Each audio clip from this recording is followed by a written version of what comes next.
Start Network is. Oh, no punches! I'm real revolutionary right now. Support this man, Black Media. He makes sure that our stories are told. Thank you for being the voice of Black America, Roland. Stay black. I love y'all. All momentum we have now, we have to keep this going. The video looks phenomenal. See, this difference between Black Star Network and Black-owned media and something like CNN. You can't be Black-owned media and be scared. It's time to be smart. Bring your eyeballs home. You dig?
What's up? Today is Wednesday, May 17, 2023. Coming up, a Roland Unfiltered, streaming live on the Black Star Network. All of a sudden, Fox News is going crazy over Biden speaks about white supremacy. I'm going to explain to you why all of a sudden this is a huge problem for them. We'll talk with folks with Media Map, with Southern Poverty Law Center, expert in the area of white supremacy. Why Biden's focus is scaring white conservatives to death. Also on the show, Congresswoman Jasmine Crockett had a whole lot to say to the GOP in yesterday's hearing where they attacked Washington, D.C. for a variety of issues. Plus, it's Tech Talk. We'll have our guest on the show as well. Lots to break down. You're watching Roland Unfiltered. The Black Star Network. It's time to bring the funk. Let's go. He's got it. Whatever the biz, he's on it. Whatever it is, he's got the scoop, the fact, the find. And when it breaks, he's right on time and it's rolling. Best believe he's knowing. Putting it down from sports to news to politics. With entertainment just for kicks, he's rolling. It's on go, roll, roll.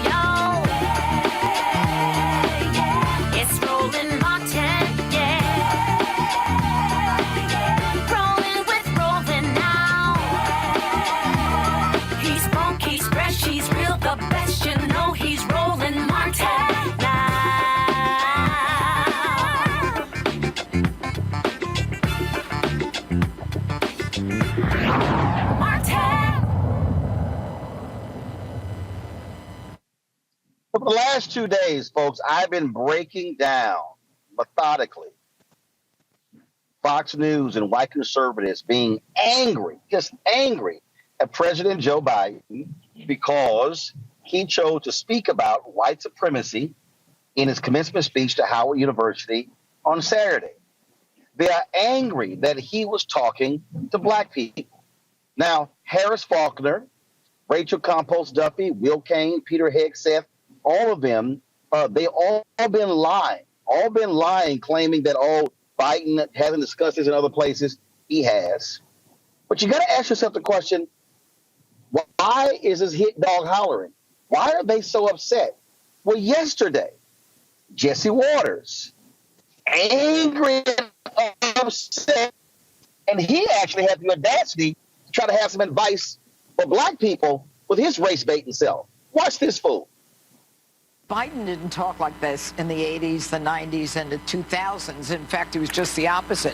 Why all of a sudden is white supremacy the biggest threat when race relations have improved? Yeah, he used to talk at Klan members' funerals, from what I remember. No, they're going to keep trying to divide us. This is a very good school. If you graduate from Howard University, you are going places. You are going to be working for white people, and white people are going to be working for you. So to have the president come there and feed them this stuff like they're victims of white supremacy is such a disappointment. And you know what the biggest domestic threat is to young black men in this country? Other young black men with guns. And that's the truth. And if you just talk raw numbers, you got health issues to worry about. Coronavirus killed 1 million people. You got absent fathers, education issues. Maybe there's a mass shooter who's a white supremacist a couple times a year. But in terms of the biggest threat to these very, very intelligent black people that have the world at their fingertips, this is not something I would be drilling into their heads. And this is something that proves that white supremacy is not what people think it is. They rank all of the ethnicities on income in this country. Indian Americans make $100,000 a year on average. Filipino Americans, Japanese Americans, Chinese Americans all make more money on average than white Americans. Hispanic Americans make more money on average than African Americans. And it's all based on education. It's not white supremacy that's the determining factor, it's education. Oh, don't you just love Jesse caring so much about black people that he now is telling black people what our concerns should be, what we should be fearing, what should be a threat to us. First and foremost, when we talk about white supremacy in this country, we're not solely talking about terrorism. We're not solely talking about mass shootings. But then again, when you are the white nationalist network like Fox News, it's not like you really understand that, nor do you actually understand black people.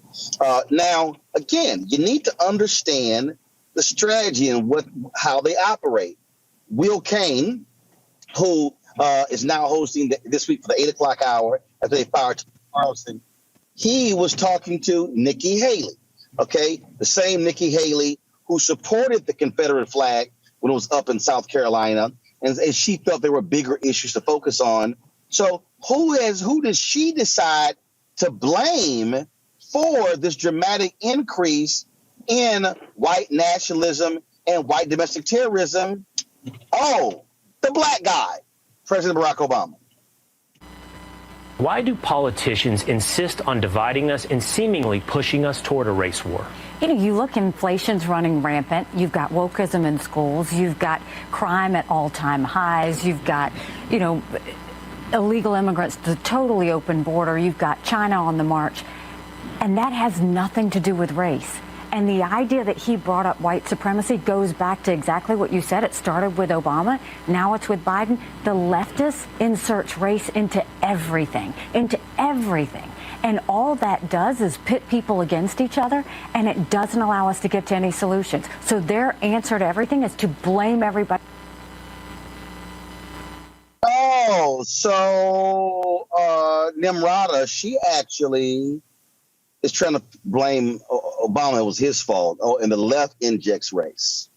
Never mind the reality that Donald Trump press so many racial buttons, and that's who he was speaking to. See, what I need y'all to understand is the strategy here, okay?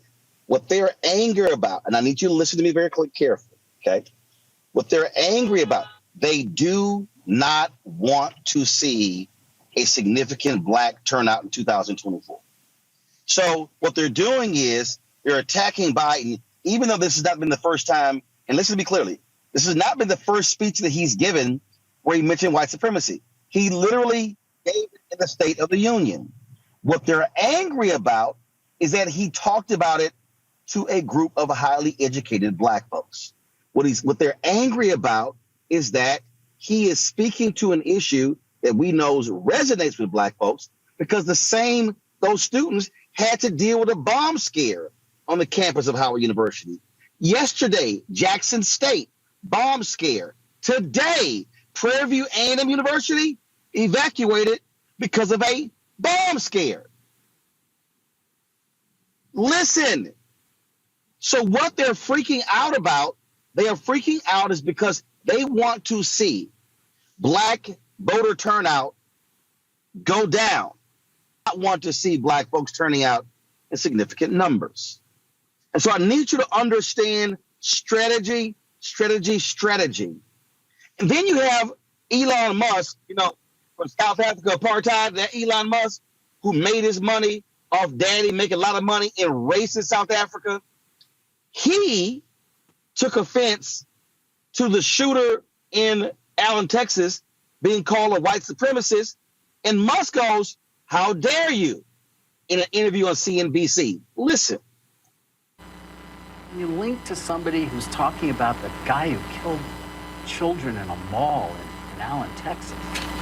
You say something like it might be a bad psyop. I'm not quite sure what you meant, but...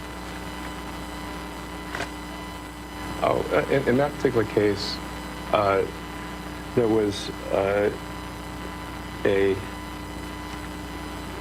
somehow that's not that that obviously people were killed, but it was, I think, incorrectly ascribed to be a white supremacist action, and the evidence for that was some obscure Russian website that no one's ever heard of, that had no followers, and the company that found this is Bellingcat. Right. And do you know what Bellingcat does? PsyOps. Right. I couldn't really even follow exactly what it was you were trying to express there, so that's in part why I was curious. I'm saying that I thought the ascribing it to white supremacy was bullshit. Okay.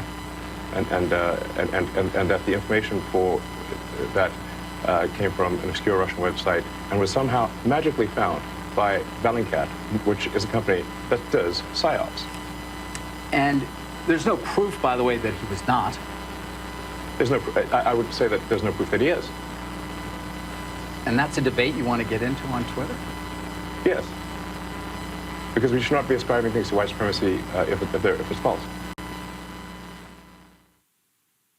There's no proof that he is, even though law enforcement laid out how this guy was a white supremacist. Law enforcement, they even showed tattoos, neo-Nazi swastikas on his body. What the hell do you call that, Elon? This is the same Elon who has brought back racist, white supremacists, neo-Nazis on Twitter, Nick Fuentes and others. So again, I'm trying to connect the dots so y'all can understand what is at play here. Why is Fox News and white conservatives so angry because President Biden has been calling out white supremacists? Because that is the base of the Republican Party. What you are seeing, the racial attacks, what you're seeing of the Nikki Haley's of the world, trying to blame woke, trying to blame leftists, trying to blame progressives for the attacks on critical race theory, on diversity, equity, inclusion. No, that's all the GOP. I need y'all to understand what the game is. They are scared to death that black people and conscious white people are going to turn on in mass numbers to reject them. So now they're trying to turn the story. Guys, show the photo. Elon Musk says there was no evidence the shooter in Allen was a white supremacist. What the hell do you call this? What do you call this? The racist that killed 10 black people in Buffalo. But Musk, who now owns Twitter, he now can control the algorithm. He goes out and goes, oh no, blast his group saying, hey, what they said was just not true. It wasn't factual. And cats and I run with that. We come back. I'm going to talk to one of the leaders of Media Matters to further explain to you and talk with someone of the SPLC, Southern Poverty Law Center. They've been tracking hate groups for years. You need to understand what is at play and why they are doing this. You're watching Roland Martin Unfiltered, the Black Star Network. Hatred on the streets, a horrific scene, a white nationalist rally that descended into deadly violence. White people are losing their damn minds. As an angry pro-Trump mob storms the U.S. Capitol, we've seen shootings. We're about to see the rise of what I call white minority resistance. We have seen white folks in this country who simply cannot tolerate black folks voting. I think what we're seeing is the inevitable result of violent denial. This is part of American history. Every time that people of color have made progress, whether real or symbolic, there has been what Carol Anderson at Emory University calls white rage as a backlash. This is the rise of the Proud Boys and the Boogaloo Boys. America, there's going to be more of this. Here's all the Proud Boys, guys. This country is getting racist in its behaviors and its attitudes because of the fear of white people. The fear that they're taking our jobs, they're taking our resources, they're taking our women. This is white fear.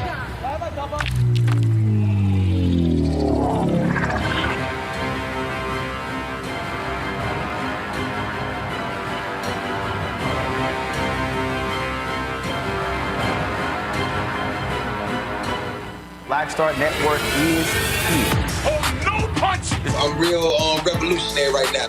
Thank you for being the voice of Black America. All momentum we have now, we have to keep this going. The video looks phenomenal. See, this difference between Black Star Network and black-owned media and something like CNN. You can't be black-owned media and be scared. It's time to be smart. Bring your eyeballs home. You dig?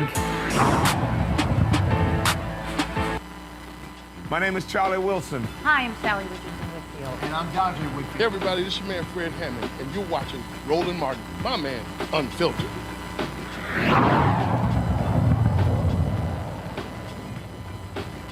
We have these witnesses up here who are trying to tell us, and Mr. Erickson, in his opening statement, let me just point this out. This is the big example that we need to be so worried about, because in Atlanta, apparently, there were 23 individuals arrested for crimes ranging from vandalism to assault. We have 650 people who are murdered in mass shootings every single year. Almost 2 per day mass shootings.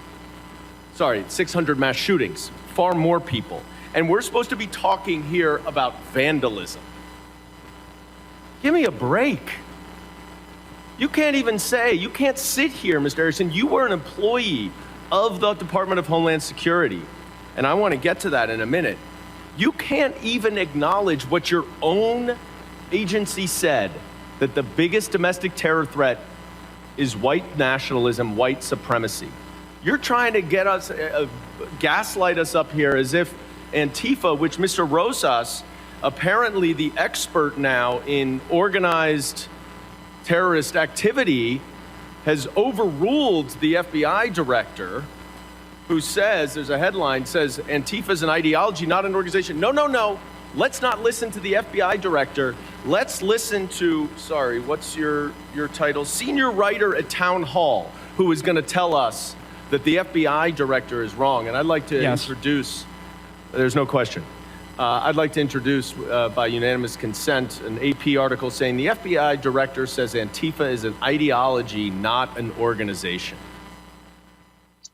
That was Congressman Dan Goldman. Let me bring in right now, folks, a couple of guests joining us. First and foremost, Craig Harrington. He is the research director for Media Matters for America. Jalea Lyles Dunn, Director, Southern Poverty Law Center's Learning for Justice. Glad to have you both. Craig, I want to start with you. Again, you guys have been tracking Fox News, conservative media for a very long time. And I'm trying to get people to understand there is no coincidence that Biden gives this speech at Howard on Saturday and Fox and Friends is attacking him on Sunday and Outnumbered is attacking him on Monday. And then The Five and Jesse Waters and Will Cain. We can go on and on and on.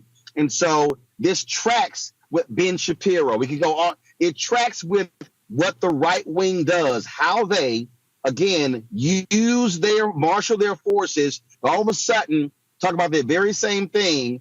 Not the other issues he mentioned in the speech, but white supremacy, because they are deathly afraid of people pairing, frankly, their followers with what Biden's talking about. Yeah, I mean, you hit the nail on the head, and I want to thank you again for having me on. What we saw over the weekend on May 13th, on Saturday, President Joe Biden addresses the graduating class at Howard University. And congratulations to all of the graduates of class of 2023. It's hard to believe how long ago it was. I was graduating from college myself. But during his remarks, it was typical sort of like aspirational commencement fare. He spoke about a specific domestic threat to stability and security. And the ironic thing is, so many of the right-wing media persona and so many of the Republican elected officials who are empowered and emboldened by that echo chamber, they're accusing Biden of exaggerating the threat by dramatically themselves exaggerating what he said. What he said is that white supremacy is the single most dangerous domestic terror threat in our homeland. Full stop. That is absolutely true. That's been demonstrated by the Department of Homeland Security. That's been demonstrated by the Department of Justice. That's been demonstrated independently by the FBI. And that's been demonstrated by leadership of those agencies during the Obama administration, during the Trump administration, and during the Biden administration. There is no political persuasion to this. This is simply the leading law enforcement and counterterror experts in our threat from a domestic terrorism perspective is the growing, burgeoning, latent white supremacist movement in the United States. And what we saw from the right-wing media echo chamber in response to Biden's, frankly, innocuous statement of a simple fact is a rush to exaggerate it, and a rush not just to defend the honor of white supremacy against this accusation from the Biden administration, but also an attempt to make him seem like he was being hysterical when it's actually them who are driving the hysterics and who are dramatically exaggerating what was otherwise a very simple statement from the president, pointing to a group of individuals who understand white supremacy innately, who have been the target of it. You pointed out, like, this is a campus that has received multiple physical threats, serious and significant threats against its personnel and against its student body. He doesn't need to tell them this statement of facts. They know these things, and they know them innately if they weren't learning that there in that room. But the media hysterics from the right, from Fox News, from the podcasters, from the YouTube extremists, it really points to their own their commonality, or their sense of commonality with this, what you were describing as the Republican base. The rush to defend white supremacy against this attack, these accusations from the liberal woke mob at the FBI, it really is telling on themselves that they see this as a core constituency that they need to defend.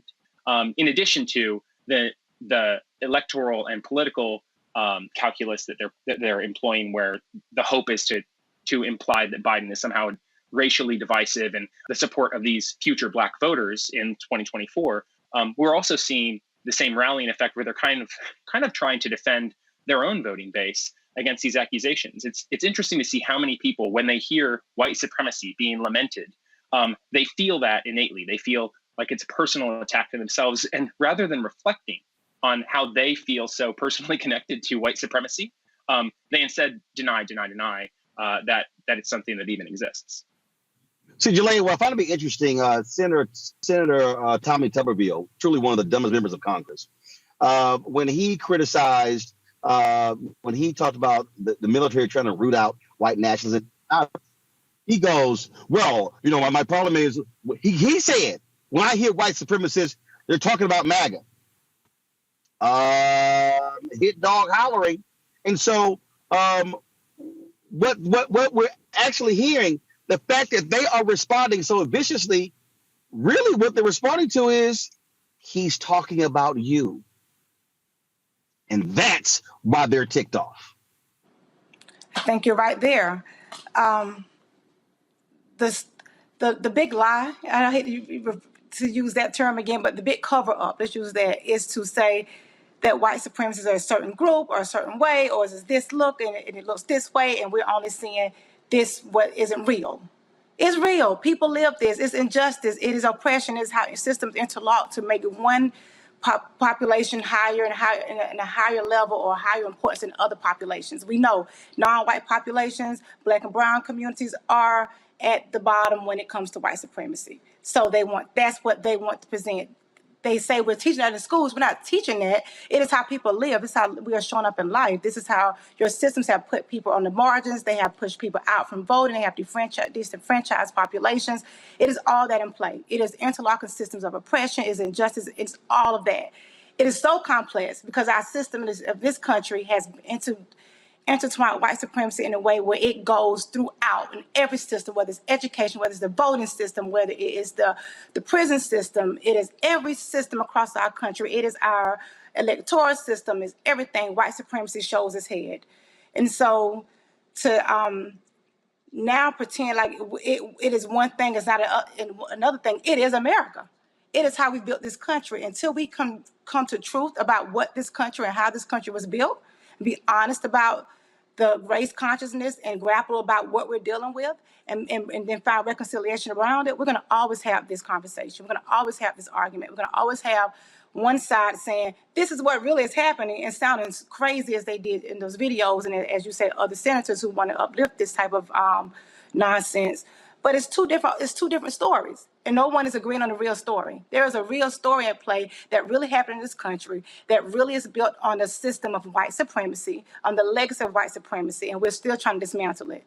Those HBCUs were put in place so that young Black folk could come right out of being enslaved and from the legacy of enslaved descendants can come into a school and understand they were meant to be here, that they are great, that they are special, and that white supremacy is real. So the fact that you even question that a historically Black college or university should not believe that is defying everything they were built on. They were built to know that was true, and they were built to know that their job was to show up despite and dismantle that system that tells them that they are less than, but they are greater than, they are better than, and they can run this country and lead this country from their greatness. I am a graduate of HBCU, so that's why I want to stand in that space too, where I was taught that.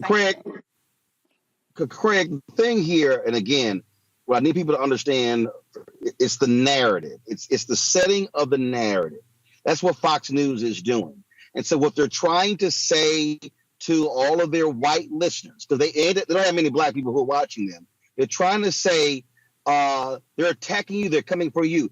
I don't care what Nikki Haley says, the Republican Party desperately needs to gin up race in order to drive and stoke the white fear of their voting base, because they need that turnout. That's what Moms for Liberty does. That's what the whole anti-CRT stuff was all about. That's what now with the whole DEI stuff was all about.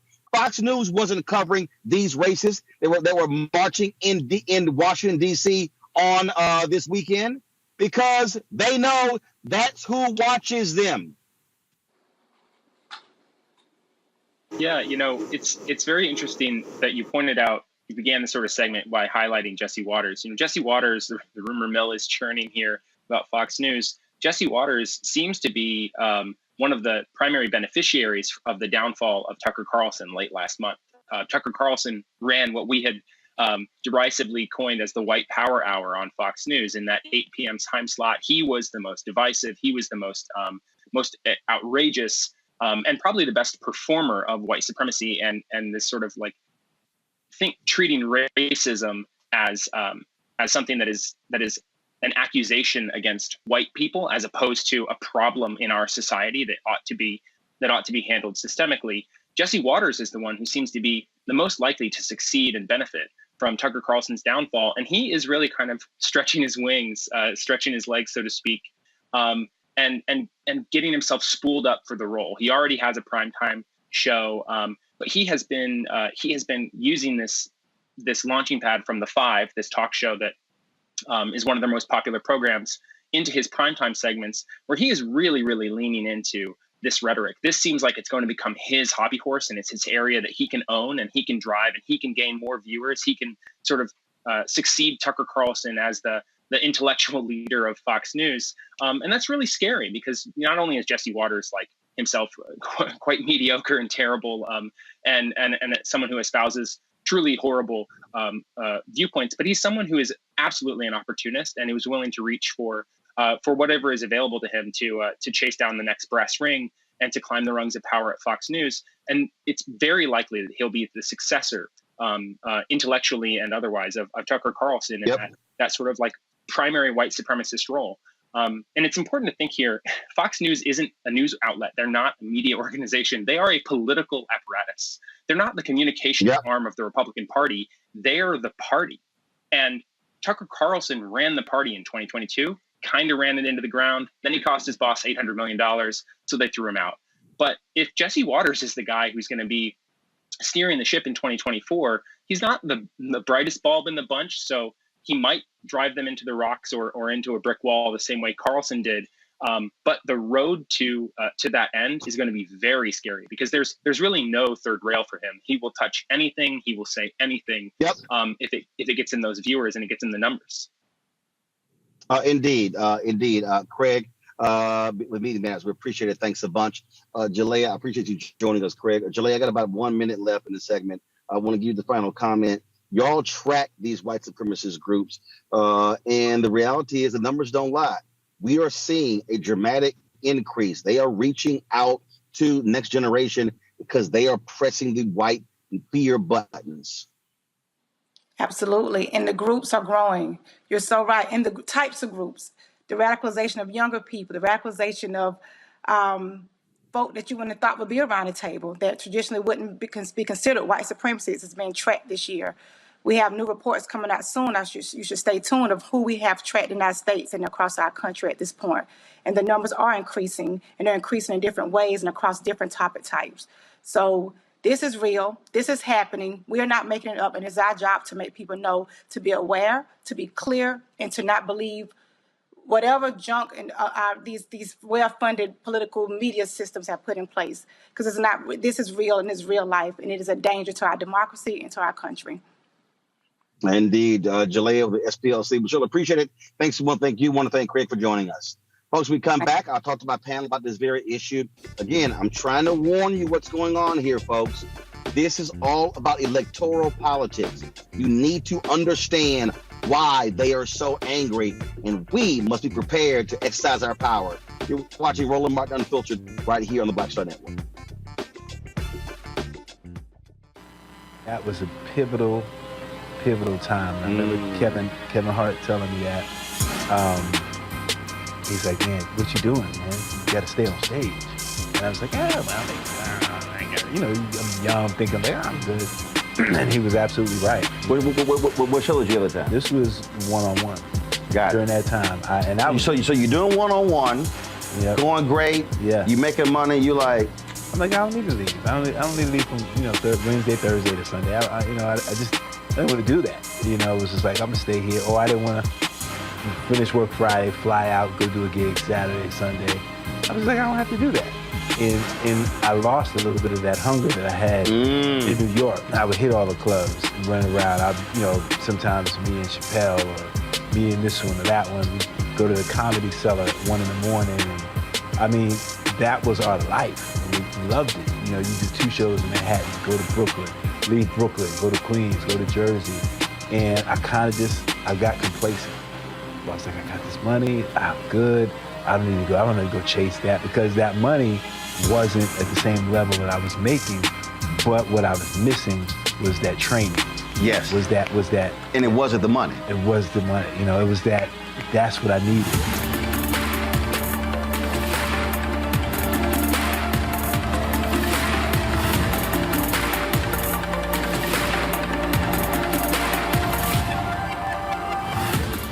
Hatred on the streets, a horrific scene, a white nationalist rally that descended into deadly violence. White people are losing their damn minds.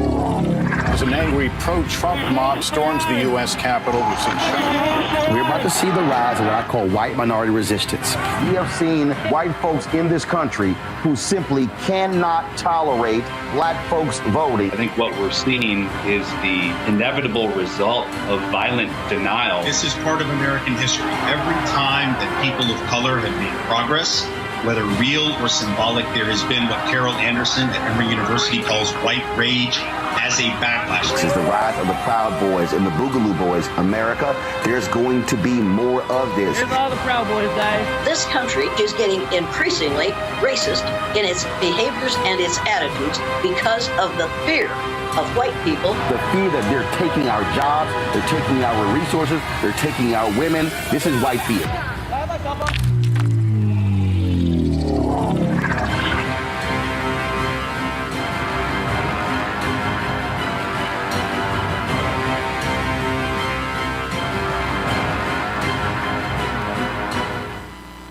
When you talk about blackness and what happens in black culture, we're about covering these things that matter to us, speaking to our issues and concerns. This is a genuine people-powered movement. There's a lot of stuff that we're not getting. You get it, and you spread the word. We wish to plead our own cause. Too long have others spoken for us. We cannot tell our own story if we can't pay for it. This is about covering us. Invest in black-owned media. Your dollars matter. We don't have to keep asking them to cover our stuff. So please support us in what we do, folks. We want to hit 2,000 people, $50 this month, raise $100,000. We're behind 100,000, so we want to hit that. Y'all money makes this possible. Check some money orders. Go to P.O. Box 57196, Washington, D.C. 20037-0196. The Cash App is $RM Unfiltered. PayPal is R Martin Unfiltered. Venmo is RM Unfiltered. Zelle is Roland at RolandSMartin.com. Hey, I'm Donnie Simpson. Hi, I'm Eric Nolan. I'm Shantae Moore. Hi, my name is Latoya Luckett, and you're watching Roland Martin Unfiltered.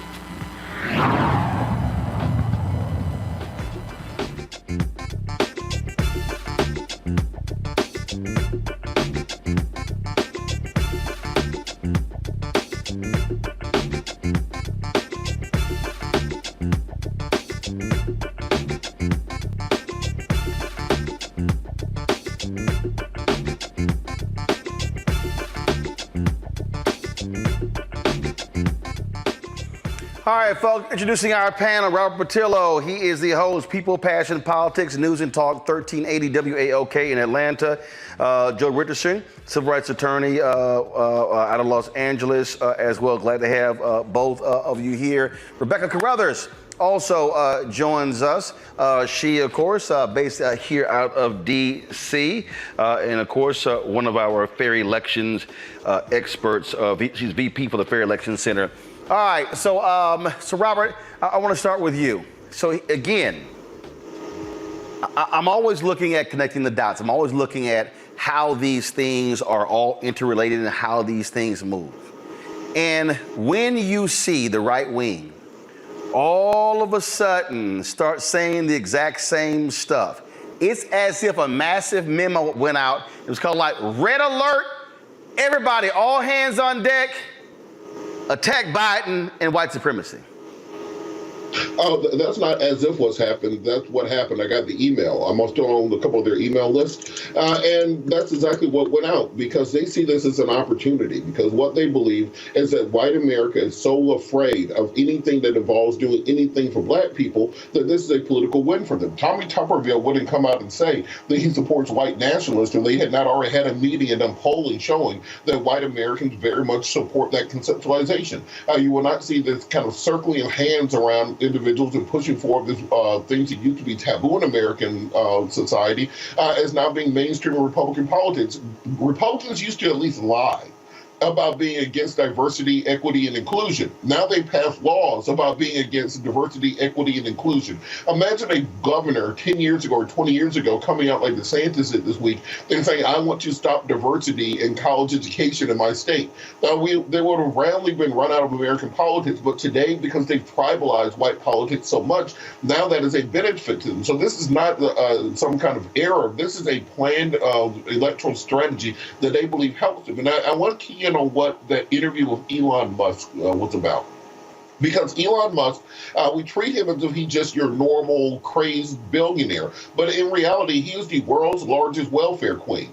Elon Musk does not have real and actual money. What he has is government handouts. And I think that it is time for us as Black people to start going after those government handouts that he's getting. He just got $3 billion from the United States government last year for the human landing system as part of the Artemis program. We need to be contacting NASA Administrator Bill Nelson and also Senator Patty Murray, who's over the Senate Appropriations Committee, and say to reopen the competition for that human landing system, allow Jeff Bezos and Blue Origin, allow Dynetics, allow many of the other companies that bid on it to open that back up. Because why are we paying Elon Musk $3 billion to support white supremacy? In addition to that, we have many U.S. Space Force payloads that are on the Falcon 9 rocket. Those can be done by Aerojet Rocketdyne. They can be done by many other launch providers instead of the United States government paying Elon Musk hundreds of millions of dollars every month to put their apparatuses into space. So we really want to do something about the spread of white supremacy. Elon Musk in that interview said, well, I don't care if I lose money.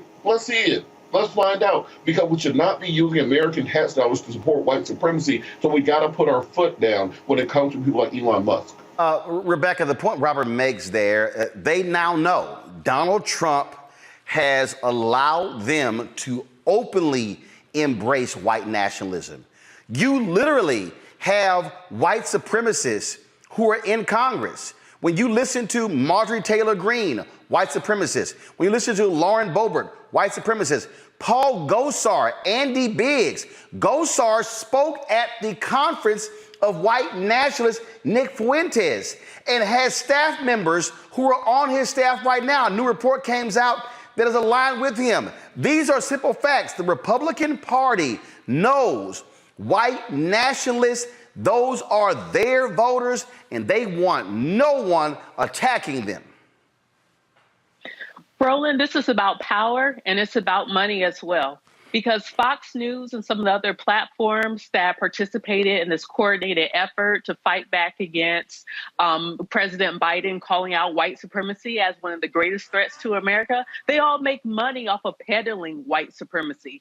Tucker Carlson, it is so interesting that as many years that Tucker Carlson has peddled white supremacy, all of a sudden a text went too far and they have to do something about it. No, he actually started to lose money for Fox. So Fox was fine with white supremacy until they started to lose money. But when we take a step back and we look at the power aspect of this, is you mentioned that there are members of Congress who are white supremacists. And there's also local sheriff, there are district attorneys, there are judges, there are people in pretty powerful positions that impact people's day-to-day life who are also white supremacists. Their base, their political power has been built based upon white supremacy. And what's also important to note here, it was very divisive for some of these platforms over the last couple of days to point to Asian Americans as if Asian Americans are model minorities and saying, oh, well, if whiteness is America is so bad, then why are Asian Americans on average making more money than white people? You know what? This is very disingenuous. I bet if they actually allow for critical race theory to actually be taught, they would actually understand what exactly is white supremacy instead of throwing out this really stupid response and rhetoric. Joe, the reason I have focused on this now for the third consecutive day is because I need black folks who are watching and listening to understand they want black people in 2024 to do what many of us did in 2016. Donald Trump thanked black people for not voting. That's what they want. We saw a drop-off in the 2022 midterm elections, and they are hoping there's a repeat of that in 2024. Absolutely. It's interesting because you have a situation where, as it pertains to white supremacy, I mean, to Robert's point, DeSantis and everybody else, they're passing the laws that they want to. They're talking about these things in the open. So as it pertains to white supremacy, we can do it, we can instigate it, we can support it, but we don't want Joe Biden talking about it because that elevates the discussion and that creates the urgency that brings people out. Even though they are trying to grow their base and trying to grow the number of people that would vote their way by stoking certain fears that are very, very, very evident. It's actually an old playbook. It's a little bit more out front now, but it's an old playbook. Get black folks that don't have a whole lot and white folks that don't have a whole lot fighting against each other. Remind the white person that at least he's superior to you, but not if you let them take this away from you, and so you support us. And meanwhile, the income gap grows,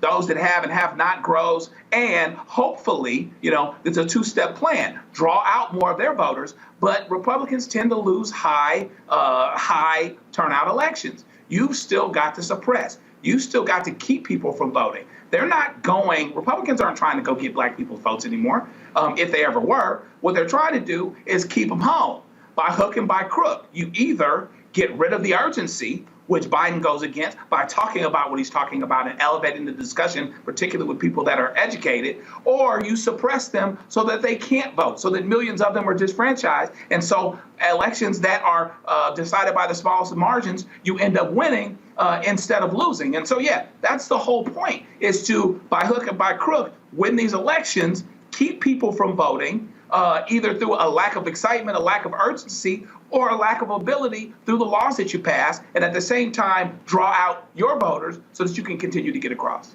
Hold tight 1 second. I'm going to go to the break. We're going to pick up more as we come back.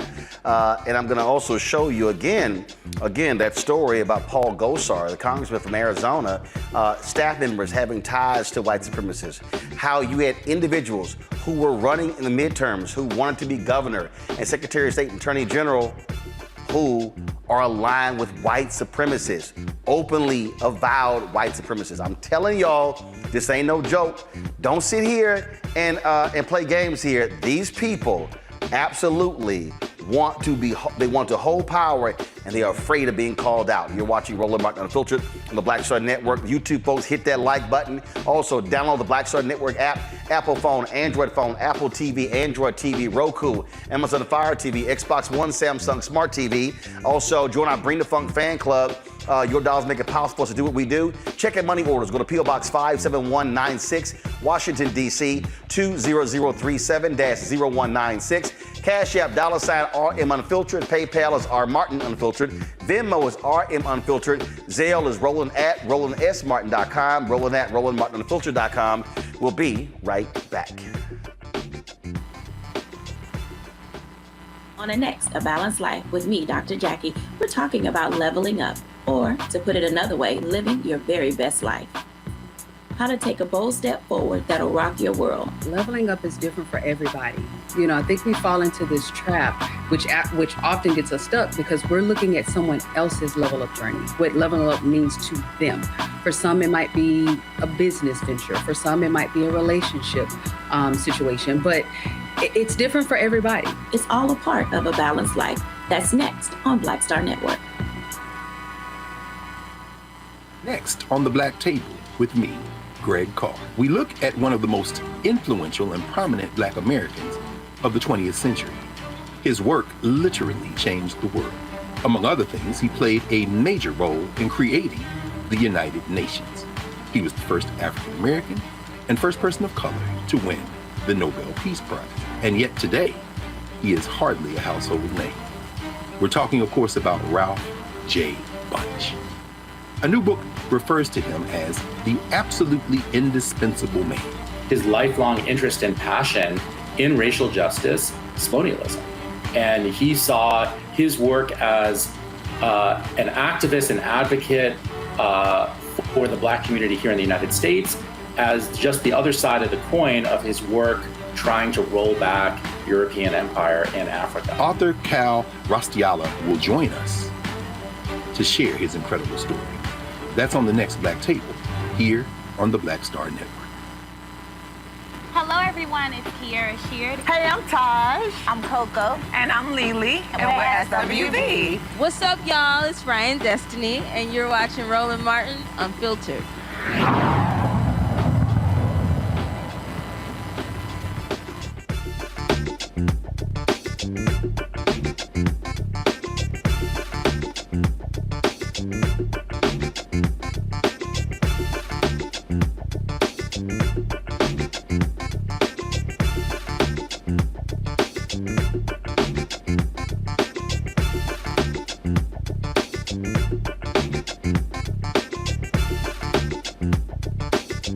All right, folks, welcome back. Roland Martin Unfiltered is interesting, Robert, these hearings, and you see how now they want to reframe it. And I love the whole deal. Oh, black people, you should be really more concerned about this and this and this. I love how they always want to deflect and tell us what the hell we should be focused on and what we should be more concerned about. Well, you know, it's funny. What I thought of was the last time I had a conservative on, my first question was, well, what is the conservative agenda for black people? And their answer is, well, you shouldn't need a conservative agenda for black people.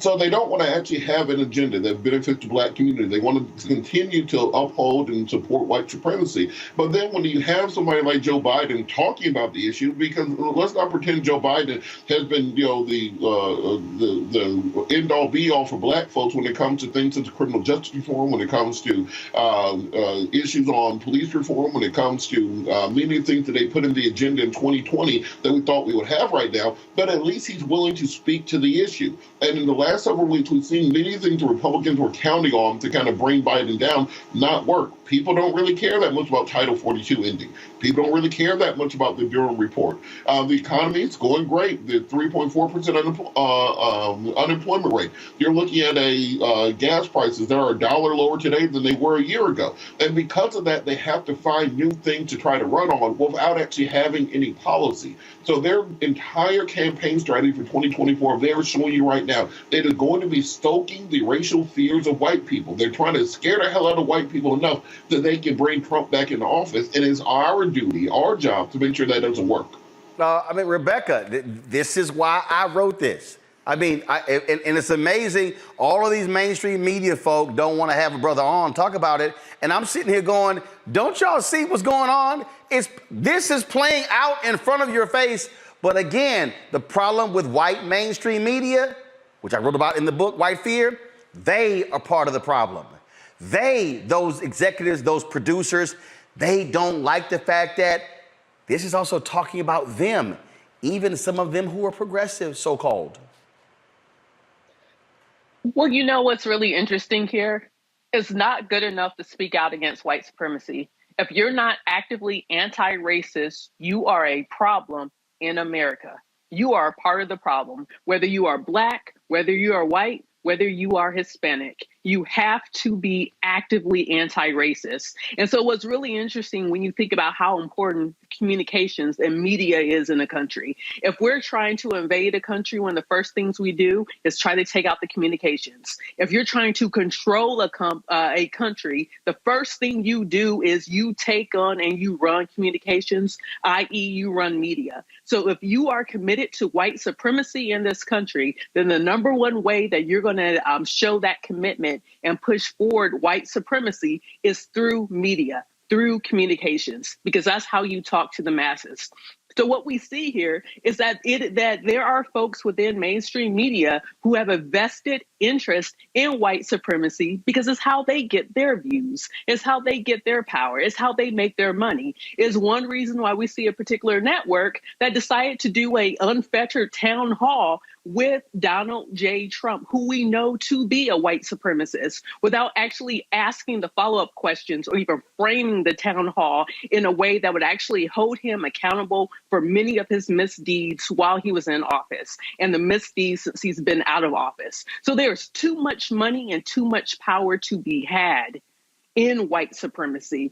And that's the reason why we don't see mainstream media and we don't see even the mainstream Americans holding those who are actively peddling white supremacy and holding those folks accountable. You know, Joe, again, what Robert said and why we're laying this thing out to every black person. And look, there are people who watch us who are not black. There are people who watch us who are white, who are Latino, and they need to understand the Republican Party, we have seen this since 2016. They are the party of white America. Yeah, you got some black people. Yeah, you got some Latinos, but they are about appealing to white people. And this is about fear. It's about getting them afraid. They're taking, look, as an ad we have, they're taking your jobs. They're coming for our women. They're coming for everything. They're coming for our culture, our way of life. That's what they're all about. And so this here, by attacking Biden for calling out, and again, this ain't Biden just going, well, what the hell, I can talk about it. You literally have law enforcement, intelligence folks in the United States that are saying white domestic terrorism is the #1 homegrown threat. But their whole deal is, how dare you, because they are the ones who are out campaigning for Donald Trump, for DeSantis, for the Republican Party across the country, north, south, east, and west. How dare you talk about what's true? How dare you actually accept the suggestion that the laws that you're trying to pass, the things that you're trying to do, who you've elected and supported for president, actually suggest that you are connected to, if not a white supremacist herself, then connected to white supremacy and an acknowledged beneficiary of white supremacy. So how dare you treat things as they really are and call it like you really see it? And again, to the point that was made earlier, you know, Joe Biden ain't always been, you know, on the front of every bastion of liberalism. You know, he's nobody's far left, guys. Matter of fact, the progressives will tell you that and remind you that. But he gets it wrong and has gotten it wrong all the time on things like that. Probably had backroom conversations with him. And now here he is talking about white supremacy being the greatest domestic threat. You know, again, but you've got the laws that you're passing, you've got the things that you're doing, and you're saying you're not a duck, but you're quacking, you're swimming in water, you got webbed feet and everything else. So it's interesting. They've been able to do this in plain sight, though. I mean, you know, you got to give them a little, you got to give them a little slack here, guys, because at the end of the day, these cats had Donald Trump say the things that he said, and because we are a sexist country, and because we didn't like Hillary's personality, and we didn't show up, we didn't elect her, you know, we have not elected people that we normally would elect. I mean, George Bush probably was the biggest beneficiary of Donald Trump's whole thing, because it's all like George Bush, everything is everything, like he never did anything wrong. He had some problems down there in Florida, and that same Florida state that gave him the election, as it turns out, the Supreme Court did, is the same Florida that's having the problems now. Well, we forget that we've been here in a way. Well, absolutely. All right, folks, hold tight 1 second. Got to go to a break. We'll be back on Roland Martin Unfiltered on the Black Star Network. Yo, let me shout out Donnell Rawlings, my man. He sent his candles. We always burn them, his 100% organic soy wax candles. And yeah, you know, he had to say, I smell rich. You know, with his little slogan. But appreciate it, Donnell. Thanks a bunch, my brother. Y'all, we'll be right back on Roland Martin Unfiltered on the Black Star Network. On the next Get Wealthy with me, Deborah Owens, America's Wealth Coach, nurses are the backbone of the healthcare industry, and yet only 7% of them are Black. What's the reason for that low number? Well, a lack of opportunities and growth in their profession. Joining us on the next Get Wealthy is Needy Bartanilli. She's going to be sharing exactly what nurses need to do and what approach they need to take ownership of their success. So the Black Nurse Collaborative really spawned from a place and a desire to create opportunities to uplift each other, those of us in the profession, to also look and reach back and create pipelines and opportunities for other nurses like us. That's right here on Get Wealthy, only on Black Star Network. Next, right here on The Frequency, the woman they call the Gifted Eye, hip-hop celebrity photographer Coy Soldier. She's the master storyteller that captured the history of hip-hop through the lens of her camera. Tupac comes out, the next thing you know, You didn't know who they were at first. You just seen all these dudes just come rushing the stage. Then you realize Biggie gets a bottle of champagne, he pops it open, sprays it on the crowd, he drinks the bottle. Coy Soldier, the hip-hop celebrity photographer, joining me right here on the next episode of The Frequency on the Black Star Network. Hey, I'm Cupid, the maker of the Cupid Shuffle and the Wham Dance. What's going on? This is Tobias Trevelyan. If you're ready, you are listening to and you are watching Roland Martin Unfiltered.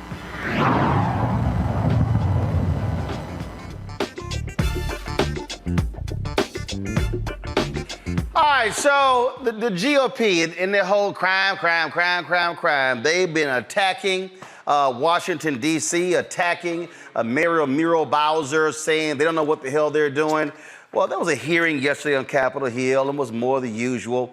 But Congresswoman Jasmine Crockett from Texas, she actually, my congresswoman, I'm still registered to vote there. Let's just say she used her 5 minutes to bring the heat to the Republican Party and was even checking them to their faces. Oh, this is good, y'all. This is good. As is Ms. Crockett from Texas for 5 minutes. Thank you. I don't know that I can get through all that I need to say in 5 minutes, but I'm going to do my best. We're going to start off with sexual abuse. I am so excited that my colleagues across the aisle care about sexual abuse, considering that the front runner right now for, like, presidency is kind of just been found liable of sexual abuse. So I'm excited because this may mean that finally some folk will back off from supporting him because we don't support sexual abusers in this chamber. So I'm happy about this. But let's talk about facts versus fiction. My Republican colleagues want to talk about being tough on crime and keeping criminals off the streets. And so we've talked about, let's talk about what is criminal. We've got members of Congress elected in other states, other cities, trying to subvert democracy and the will of the people of D.C. by dictating that the city act in a way the Republicans want because they think they know what's best. Republicans want to subvert the people's power, and it's not just for D.C., it's all over. We see this in states like Texas and North Carolina with gerrymandering. In fact, we still have members here who still think that Trump won in 2020. Republicans want to talk about crime and violence, but they don't want to admit their role in this crisis. The fact is that they still allow assault weapons in the hands of radical right extremists, which have forced families visiting a mall in my state of Texas to leave a mall with nothing more than trauma, hurt, and despair as a neo-Nazi terrorized them, and yet what did they have in their hand? Another AR-15, but we don't want to have a conversation about that. So if we're going to talk about crime and the reasons for the increase in them, we've got to talk about these root causes. Number one, the fact that we have elected legislators that won't do their job and protect people by keeping these weapons off the streets. That's number one. Number two, we are still reeling from a financial crisis, and guess what? They don't want to make it better. I'm sure they all campaigned and said, oh, we're going to help out the economy post-COVID. But right now, we are on a cliff over the debt ceiling. The debt ceiling that was raised 3 times under Trump, and 25% of this credit card bill that they don't want to pay was accrued under Trump, and he only had 1 term. And hopefully he won't have no more. Nevertheless, I digress. Let me move on. So let's also talk about the fact that just recently, I think it was yesterday or 2 days ago, we received reports that there is a staff member who's working for a Republican on this committee who has ties with and supports a white nationalist who has proclaimed himself to be just like Hitler.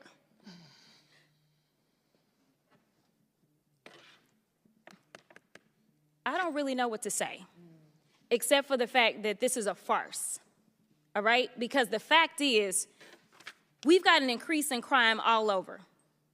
If we really want to be real about it, let's talk about it.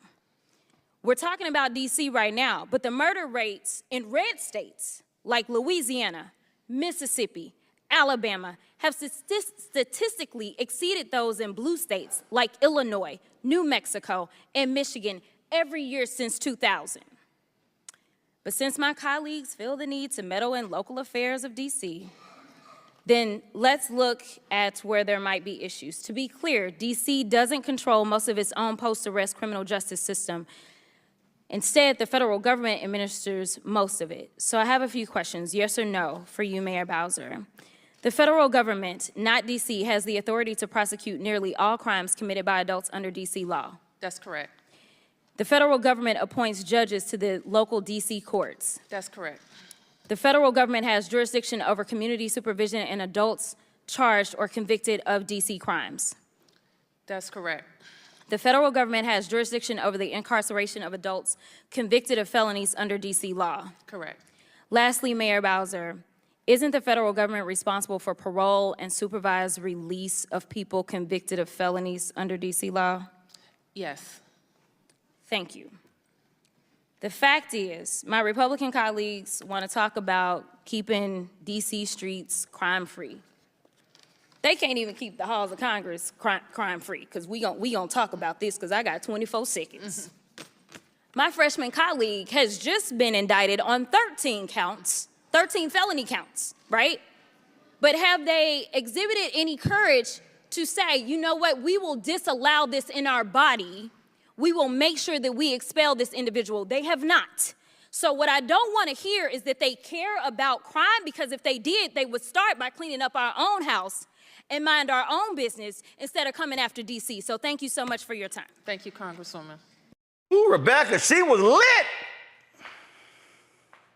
You love to see it. You know, what she said was very important, because I don't think most Americans understand that under home rule, or the lack of home rule, DC basically, their hands are tied in what they can and cannot do when it comes to responding to criminal activity and criminal arrest and criminal threats in the capital city. But not only that, DC actually got together, worked with a lot of community activists, advocates, as well as criminal justice reform experts to actually revise the DC criminal code. And they came up with something that ended up being a great product. But instead, we see that Congress is interfering with DC's right to determine its own destiny, its right to determine how best to deal with crime within its borders. Instead, you see hypocrisy of the current Congress, who isn't paying attention, like Jasmine Crockett said, to what's happening within Congress. You literally have people who are indicted in this Congress,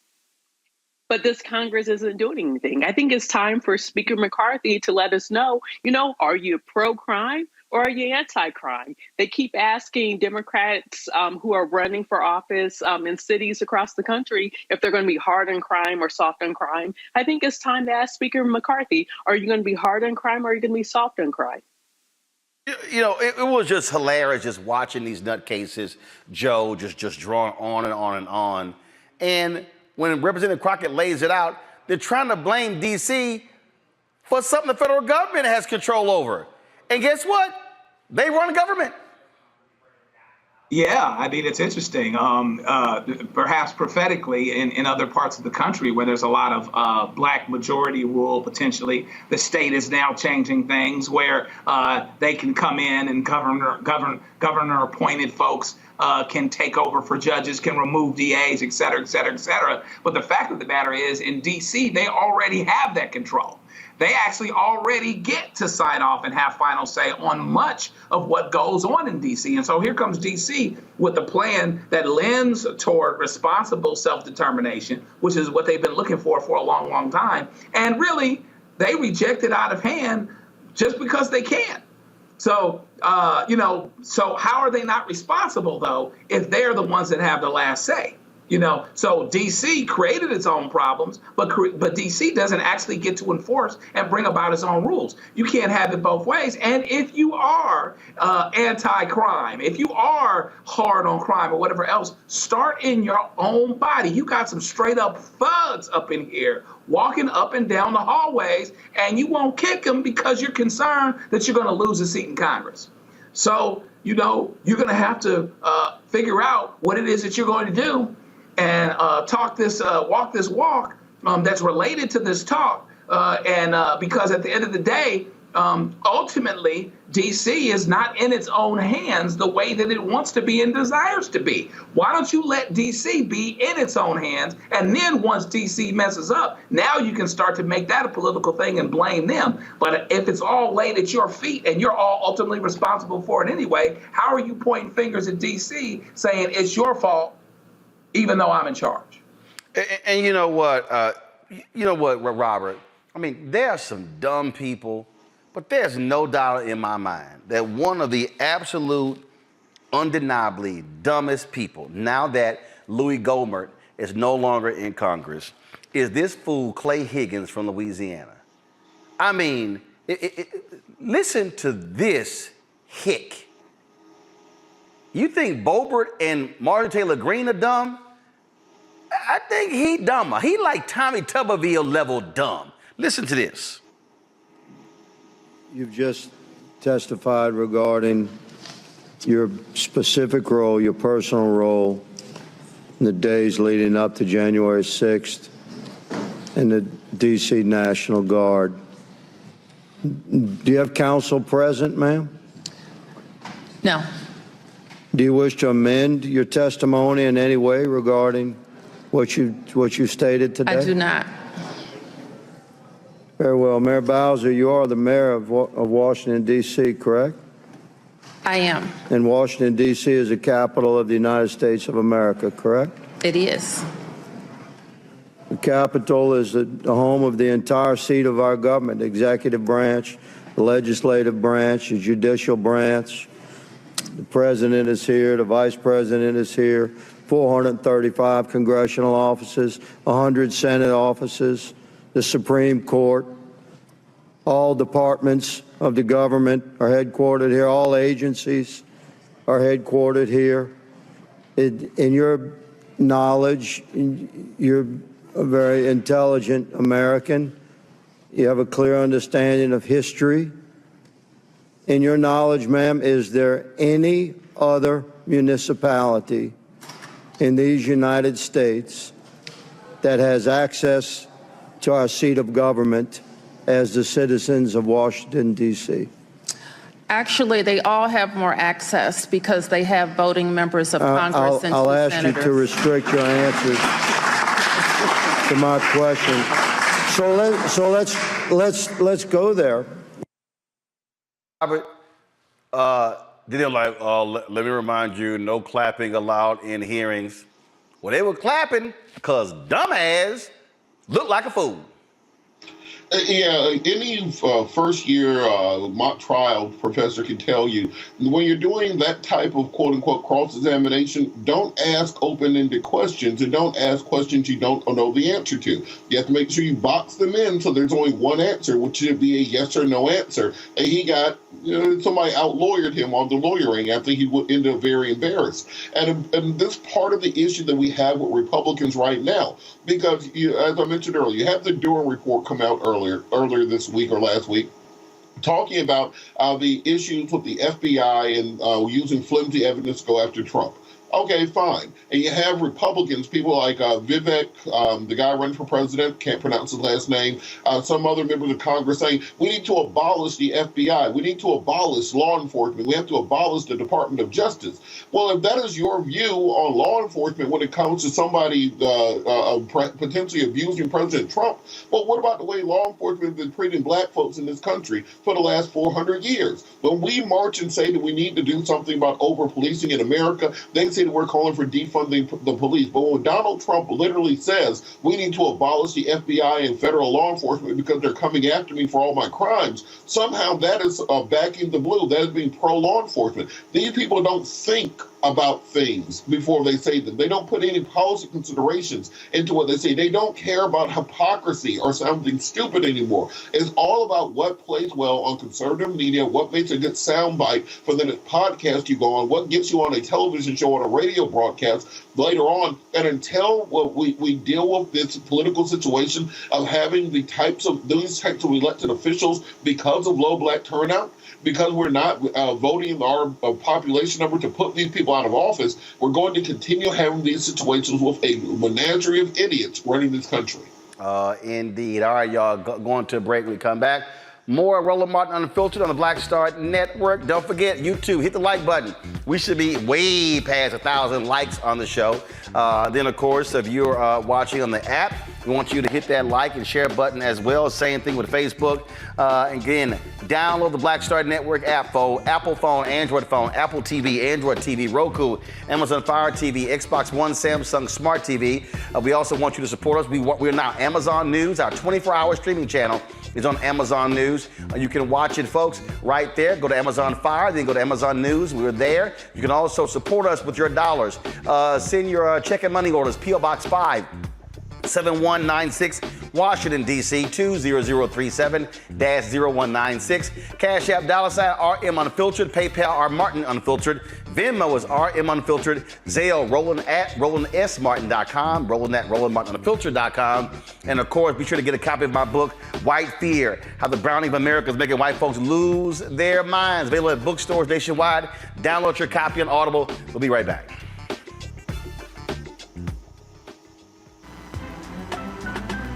I'm Faraji Muhammad, live from LA. And this is The Culture. The Culture is a two-way conversation. You and me. We talk about the stories, politics, the good, the bad, and the downright ugly. So join our community every day at 3 p.m. Eastern and let your voice be heard. Hey, we're all in this together. So let's talk about it and see what kind of trouble we can get into. It's The Culture. Weekdays at 3, only on the Black Star Network. When you talk about blackness and what happens in black culture, we're about covering these things that matter to us, speaking to our issues and concerns. This is a genuine people-powered movement. There's a lot of stuff that we're not getting. You get it, and you spread the word. We wish to plead our own cause. Too long have others spoken for us. We cannot tell our own story if we can't pay for it. This is about covering us. Invest in black-owned media. Your dollars matter. We don't have to keep asking them to cover our stuff. So please support us in what we do, folks.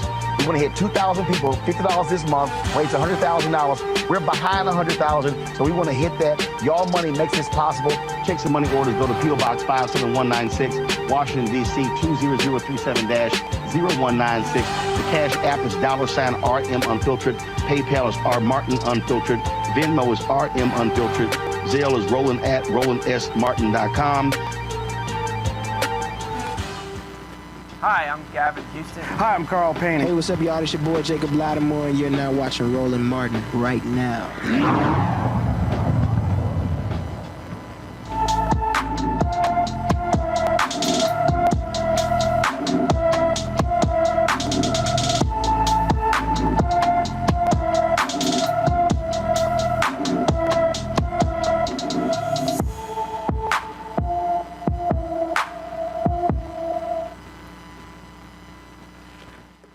All right, y'all, Black and Missing here. Of course, we have this young man, DeAndre DeJesus, weighs 5'11", weighs 140 pounds, black hair and brown eyes. He's been missing from Miami, Florida, folks. You know, we always cover these stories. It's important for us to spread the word. If you actually have any information with regards to the whereabouts of this young man, please, we want you to call the Miami Police Department. This absolutely matters, folks, because, again, our kids are missing, and we don't get the same attention as we, of course, see all the time when white folks come up missing, which is why we do this every single day. Now, y'all know if a white woman or a white child came up missing, we would have Amber Alerts going on every single day. And so, please, again, DeAndre DeJesus missing from Miami, folks. And so please, the number is there on the screen. And we want you to please make that phone call because we need this young man to be found. The number again is 305-247-1535, 305-247-1535. And so be sure to check that number out. Actually, I'm sorry. That's actually, giving a different number here. So let me pull this number up here. I have a different one. Let's see here. Here we go. So you got the number there on the screen, and so please call that particular number there. Let's go to headlines, y'all. And first and foremost, Kid Rock is catching a lot of heat because he has contributed $5,000 to the fund of Daniel Perry. That's the white man in New York City who killed Jordan Neely, choked him to death. Here's what's so crazy. More than $2 million has been raised for the defense fund of this former Marine. Florida Governor Ron DeSantis literally put out a tweet asking folks to give. Then Nikki Haley, she comes out. Do we have sound of Nikki Haley on this one? Talking about how she actually has called for the governor of New York State, Kathy Hochul, to pardon this dude. Joe, what the hell?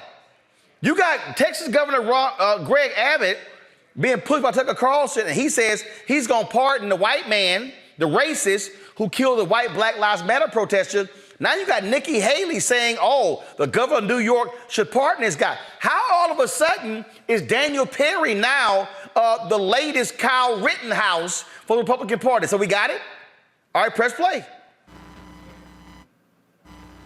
Because they will know that there's no accountability for anyone who tries to stop them. Yeah. And if she pardons him, that sets a right on a lot of things. It'll put criminals on notice, and it'll let people like Penny, who really were very brave in that instance, it will let them know that we've got their back. Exactly. We need more Daniel Pennies, and we don't need a disincentive for strong men or women standing up in moments of crisis. And we need leaders, and this is why I wanted to see what your answer would be to that moment from 2020. We need leaders who will stand up with strength in these moments where we are surrounded by fear. I have to go quickly, but I want to have a longer conversation with you. I hope that we have a longer conversation. But I do want to ask you this question on the way out. It's one that I think— So while Joe, Penny is now, again, their newest Kyle Rittenhouse. Yeah, he is, and he's got $2 million. He'll be able to mount up a pretty good defense, and in liberal New York City, he's got a good chance of at least hanging that jury. You know, New York is very interesting because it reminds you of the paradox that is America. You know, even you think, well, you're in New York, and so therefore, we have Democrat mayors and we have Democratic governors or whatever else. But going back decades, Rudy, Trump. You're at a place that is a hotbed of racism. There's a whole lot of pressure there. And when someone, a white military guy, kills a black man, there's value to that white man's life a little bit more than there is to that black man's life. And so therefore, that's why we've reacted the way that we have. If he killed a white person, this would be a different person, different situation. If it was a black man killing a white person, they'd be wanting to throw the book at him. So suddenly, whether it's in Texas or whether here it's in New York City, you've got folks that are pro-crime and sometimes build their careers on being pro-crime that turn around and say, pardon ahead of time. Don't even let the system do its work, a system that frankly often advantages folks that are white and folks that have resources, and Mr. Perry is in that situation if he wasn't before. I guess the only thing that's funnier in a sad way is the whole idea that Nikki Haley actually thinks she's going to get through this crowd and actually get the nomination. But we can talk about that some other time. Look, Robert, these people here, again, whether it's gun enthusiasts, now as this guy, their sheer hatred of homeless people is evident. I mean, why in the hell would you give to a defense fund for a guy who literally choked the life out of somebody on the subway? Then they had some silly-ass black dude on Fox News who was like, oh, everyone on that train was fearing for their life, and they said they thought he had a weapon. I mean, they're just throwing all kind of stuff up. Just go ahead and say, we saw a black man, hey, we cool with a black man getting choked to death. In these situations, I always bring out my favorite hypothetical figure, who's the imaginary white girl I created named Lily White. And so imagine this situation that Lily White is going through a mental health breakdown on a train, and then a grown man puts his arm around her neck, tackles her to the ground, and chokes her to death. Regardless of the context, there's no set of circumstances where these exact same people will not be calling for his execution. And that's just the reality of America today, that if you are a little white girl, you can put her either a cheerleading outfit or a Girl Scout uniform. So if little Lily White, her college cheerleading outfit, is going through a mental breakdown and is choked to death and strangled on video on a train, there's no set of circumstances where we will see the same reaction to when it's a grown black man going through a mental health crisis being killed. The reason the slogan was, before the group, before the organization, before it was denigrated, Black Lives Matter, is exactly this. We have to give value to black lives. These people who are donating don't give any value to that black life. They don't see him any different than being an animal or a rat on the train or a cockroach or any other kind of public nuisance. And when they say, well, the people on the train were happy about that to tell you everything you need to know about America right now.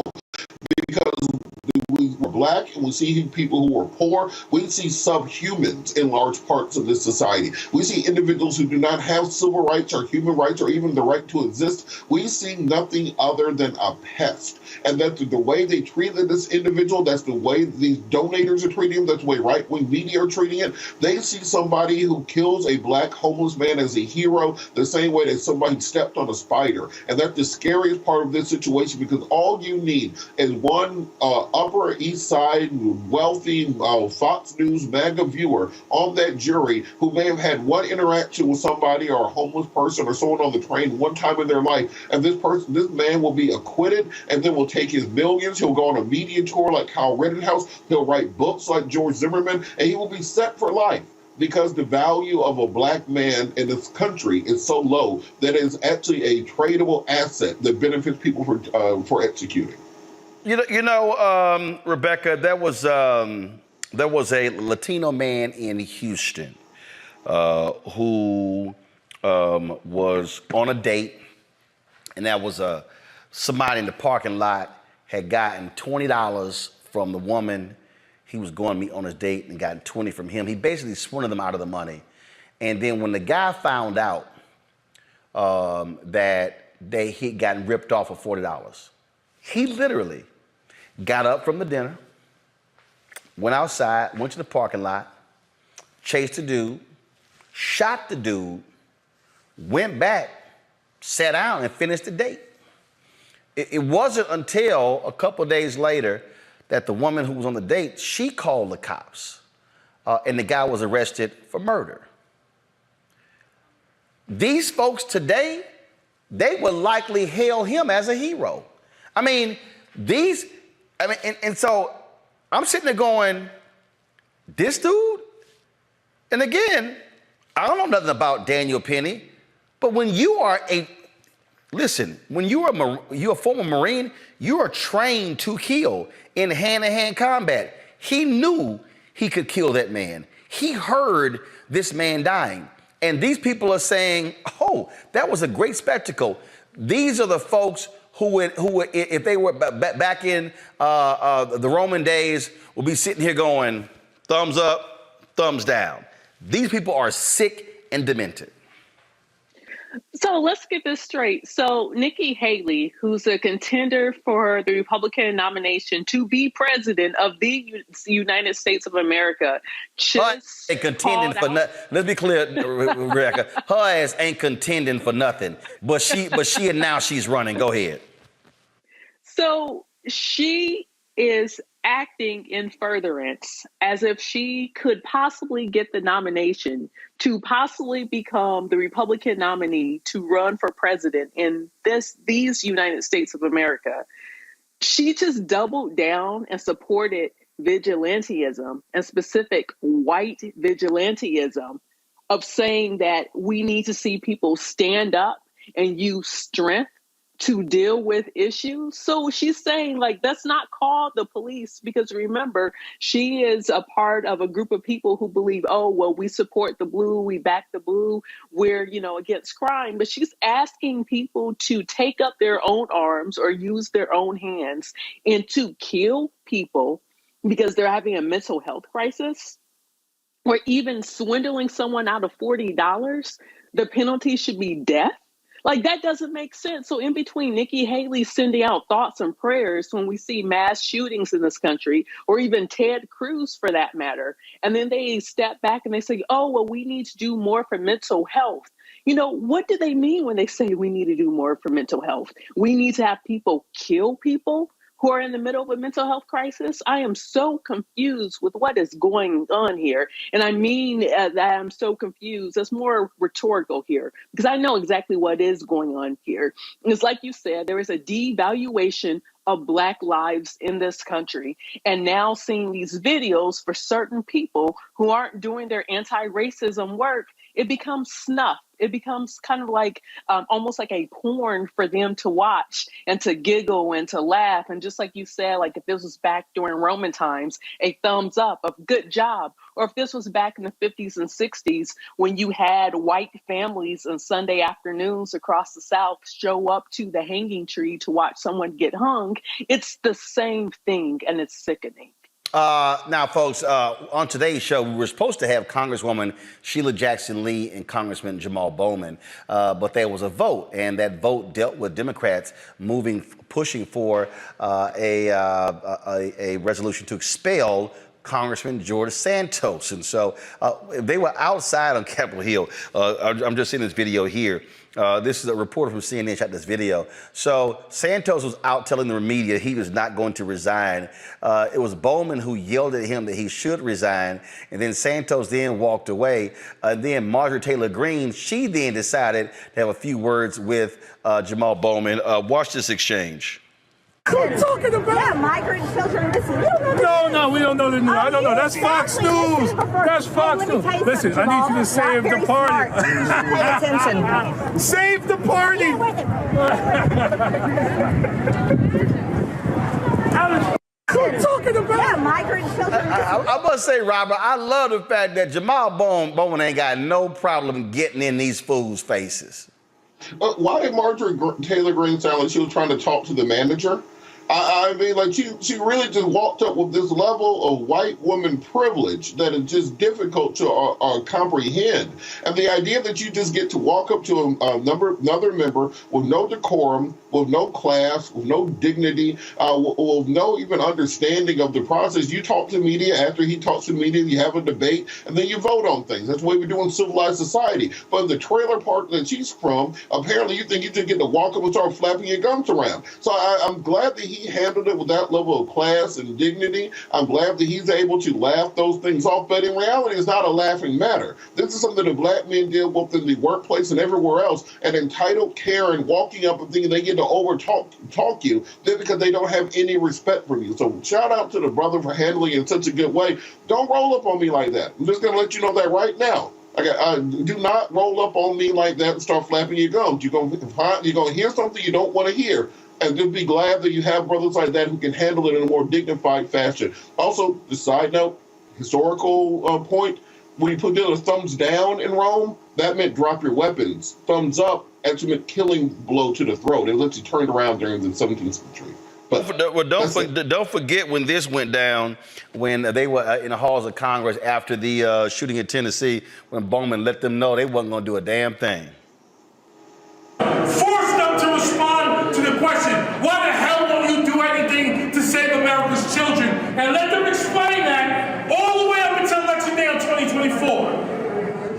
Let them explain it all the way up to election day on 2024. They're freaking cowards. They're gutless. They're not here. I'm talking about gun violence. You know, there's never been I'm talking about gun violence in a school that allows teachers to carry. Carry guns? More guns lead to more death. More guns lead to more death. Look at the data. You're not looking at any data. You're carrying the water for the gun lobby. Look at the data. More guns lead to more deaths. States that have open carry laws have more death. States that have open carry laws have more death. Are you listening to what I'm saying? Calm down, children are dying. 9-year-old children. Because the solution is not arming teachers. That's not working in school. Like I said, Bowman like, yo, you about that life? All right, let's go at it. And so he is not afraid to get these folks' face and let them know exactly how he feels. Let me quickly go to a break. We come back. More Roland Martin Unfiltered on the Black Star Network. We'll tell you what, Kim Gardner, she announced she's resigning as St. Louis Circuit Attorney. She's doing all she can to get a brother out of prison who's been there 33 years for a crime he didn't commit. I'll tell you exactly what that is when we come back. Hatred on the streets, a horrific scene, a white nationalist rally that descended into deadly violence. White people are losing their damn minds. As an angry pro-Trump mob storms the U.S. Capitol. We're about to see the rise of what I call white minority resistance. We have seen white folks in this country who simply cannot tolerate black folks voting. I think what we're seeing is the inevitable result of violent denial. This is part of American history. Every time that people of color have made progress, whether real or symbolic, there has been what Carol Anderson at Emory University calls white rage as a backlash. This is the rise of the Proud Boys and the Boogaloo Boys. America, there's going to be more of this. Here's all the Proud Boys, guys. This country is getting increasingly racist in its behaviors and its attitudes because of the fear of white people. The fear that they're taking our jobs, they're taking our resources, they're taking our women. This is white fear.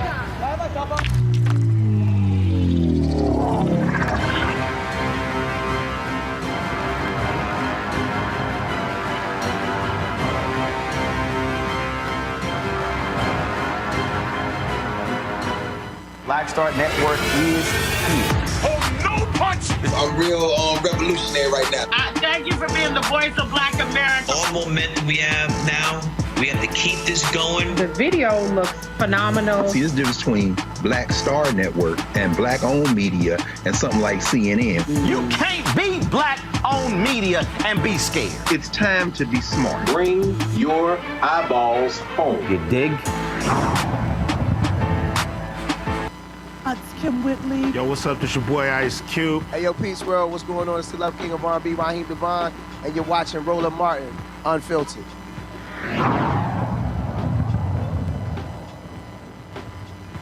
All right, folks, St. Louis Circuit Attorney Kim Gardner, she's asked a court to set aside Christopher Dunn's first-degree murder conviction after witnesses who testified against him later said authorities had pressured them to lie.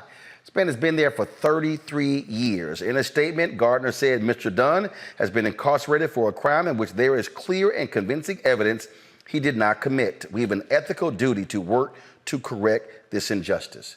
Dunn was 18 years old, folks, when he was convicted for the 1990 shooting death of Rico Rogers. This will not be the first time a judge will hear about Dunn's innocence.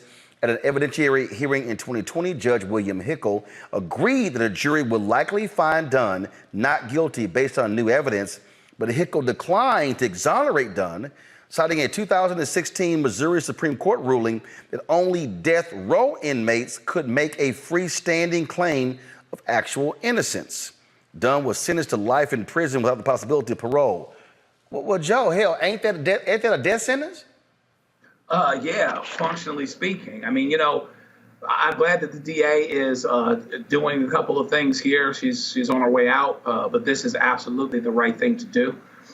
He's been in jail for 33 years. And so you can only think of how many people are not getting this moment, are not getting this opportunity. We create this farce of safety through incarcerating people, but you incarcerate the wrong people. You use eyewitness evidence, you pressure witnesses into saying what you need them to say, and then they go away, you know? And so how many brothers, particularly brothers, are in jail because they basically checked a box? They're in the wrong place at the wrong time, and the DA or whoever it was, or the officers, decided that this would be the one to help them check the box, close it up, wrap it up in a bow, and forget about it, lock them up and throw away the key. How much has this actually happened? And it should be, and they're hopeful that they'll get this resolved, but it should be that if you're getting something wrong, it shouldn't just be the person that's on death row that you can reverse. It should be also the person that's doing life that you should be able to reverse. If it's the right thing to do, it's the right thing. But I believe that there is this fear, this underlying fear, that if you really got to the bottom of all of this, there's be a whole lot of people would upset you quite a bit to know how much you actually get it wrong. But the fact of the matter is, it's been staring us in the face, and hopefully this is one more step toward us dealing with it. It is beyond frustrating, Rebecca, to see these cases. 33 years. 33 years. And to have a judge come to that conclusion and then go, there's nothing I can do. That was 3 years ago.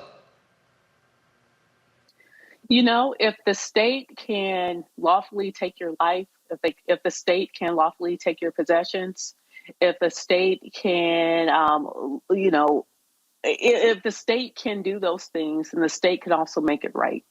And so bottom line is, if this state prosecution turns out that it wasn't accurate, then the state should be able to remedy that.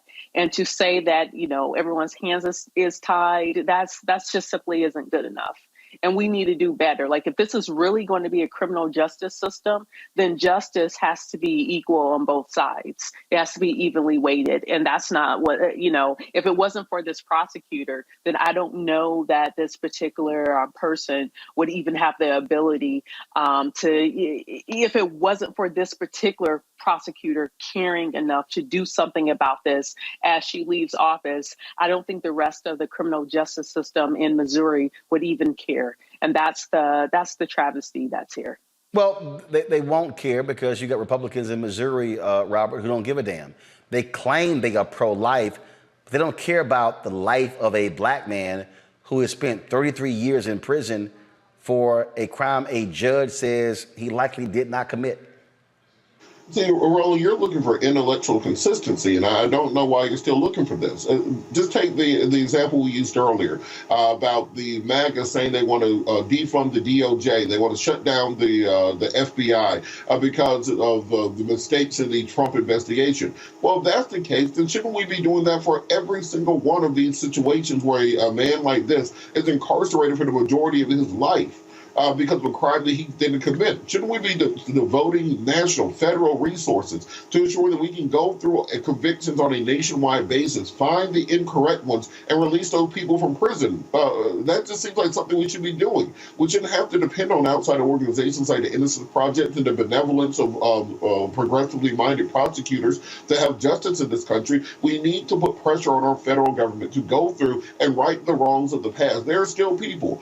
We have political prisoners in jail from the black radical movements in the 1950s, 60s, and 70s. We still have people who are in jail from the war on drugs in the 70s, 80s, and 90s. We still have brothers right now who are being sentenced today for crimes where there's very clear information they did not commit them because of the nature of our criminal justice system, and the overuse of public defenders, the overuse of plea deals in cases. We need to go through and in a systematic fashion fix this system, not piece by piece, not case by case. We have to blow it up and then rebuild it from scratch. To the folks who are watching, go to the New York Times, go to nytimes.com. Reporter Lisa Belkin has this great piece in the opinion section. Go to my iPad. And folks, the headline is, "It's okay to drop charges if you've got the wrong person." It's called Doing Your Job. And that's what Kim Gardner is doing. Lisa writes in this opening paragraph here of a case, March 1989, a case involving Randall Dale Adams, served 12 years for the murder of a Texas police officer. He'd been granted a new trial. A filmmaker pretty much laid out this guy was completely innocent. And this is what she wrote here, and this is the problem that you see here with these prosecutors. She wrote, "In a damning ruling, the appeals court accepted the findings of a lower court that Dallas County prosecutors had suppressed evidence favorable to Mr. Adams, deceived the court on the whereabouts of a witness, and knowingly used perjured testimony." She said, but prosecutors were still disinclined to let Mr. Adams go. The folks in Missouri, they have been attacking Kim Gardner from the moment that she was elected. Why?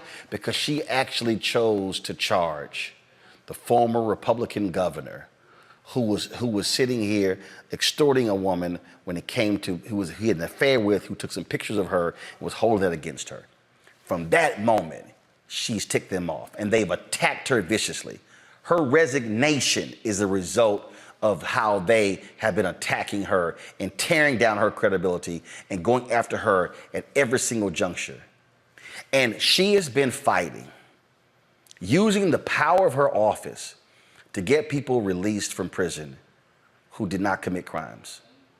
When Craig Watkins was a district attorney in Dallas County, he created a public integrity unit to go back and look at old cases, to go back and retest DNA. There were people who were released from prison because previous prosecutors cut corners, broke the law to put them in jail. And we've seen examples all across the country, many examples across the country, all across the country, where this has happened. Numerous prosecutors doing the very same thing. And people are sitting in jail who should not be there. You cannot get those years back being confined to a cell. And so hopefully we will see some positive movement with this case before Kim Gardner steps down, because there's no guarantee the person replacing her is going to have the same compassion that she has. You're watching Roland Martin Unfiltered on the Black Star Network. Black Star Network is here. Oh, no punch! I'm real revolutionary right now. Thank you for being the voice of Black America. All momentum we have now, we have to keep this going. The video looks phenomenal. See, this difference between Black Star Network and black-owned media and something like CNN. You can't be black-owned media and be scared. It's time to be smart. Bring your eyeballs home. You dig? Next on the Black Table with me, Greg Carr, we look at one of the most influential and prominent Black Americans of the 20th century. His work literally changed the world. Among other things, he played a major role in creating the United Nations. He was the first African American and first person of color to win the Nobel Peace Prize. And yet today, he is hardly a household name. We're talking, of course, about Ralph J. Bunche. A new book refers to him as the absolutely indispensable man. His lifelong interest and passion in racial justice, specifically in the form of colonialism. And he saw his work as an activist and advocate for the Black community here in the United States as just the other side of the coin of his work trying to roll back European empire in Africa. Author Cal Rostiala will join us to share his incredible story. That's on the next Black Table, here on the Black Star Network. Hey everybody, it's your girl Linnell. So what's up? This is your boy Earthquake. Hi, I'm Chaley Rose, and you're watching Roland Martin Unfiltered.